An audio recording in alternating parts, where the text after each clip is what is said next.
Christians, when the question was posed, can God change his mind? I also made reference to a verse where it says that the Lord had repented that he had made man.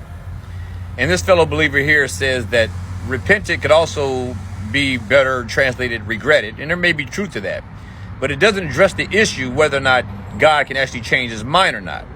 Now, whether we use repented or whether we use the word regretted, the issue is, does God do either? Does God repent? Does God regret? When it says that he does these things. And the answer is more in keeping with understanding that God is trying to convey things to us through man's finite understanding. Man is limited in what he can understand when it comes to God. When we use words like God repented or God regretted, it is really making a reference to how we are to understand God's actions against man.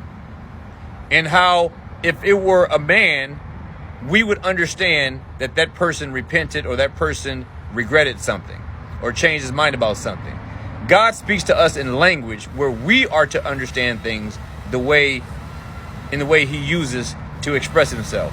I know it's a little confusing, but God speaks in a way where he condescends so that man can understand that through God's actions, this is how we would understand it if it were happening, or understand it if it was coming from the standpoint of a man, which we all know God is not a man and God is not like us. He doesn't change his mind. He doesn't regret. He doesn't repent. But he speaks to us in ways where we are to understand that if he were a man, his actions reflect our understanding of him repenting or regretting. That may be confusing, but if it is, I'm open to hear your comments.